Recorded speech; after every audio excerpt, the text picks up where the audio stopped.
Şamaxı rayonu ərazisində torpaq sürüşməsi baş verib. Hadisə Cavanı Əngərxan avtomobil yolunun 11-ci kilometrliyində qeydə alınıb. Hadisə nəticəsində yolun bir hissəsi çöküb və nəqliyyatın hərəkəti üçün təhlükəli vəziyyət yaranıb. Torpaq sürüşməsi yolun təqribən 30 metrlik hissəsini sıradan çıxarıb. Yolun bir zolağında 1 metr dərinliyində və 4 metr enində iri yarğanlar əmələ gəlib. Həmçinin asfalt örtüyü sıradan çıxıb, yolun çiyin hissəsi isə tamamilə dağılıb. Yerli sakinlərin sözlərinə görə sürüşmə hər gün daha da aktivləşir. Son günlər müşahidə olunan intensiv yağıntılar bu prosesi daha da sürətləndirib.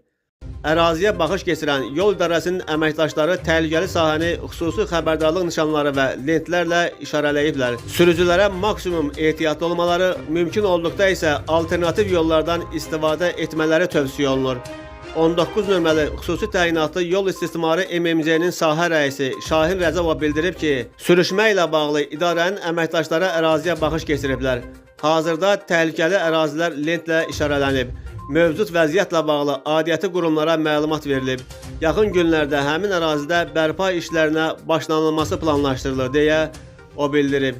Qeyd edək ki, Şamaxı torpaq sürüşmələrinin tez-tez baş verdiyi seismik aktiv zonada yerləşir. Hazırda ərazidə müvafiq qurulma tərəfindən monitorinq işləri aparılır və vəziyyət nəzarətdə saxlanılır.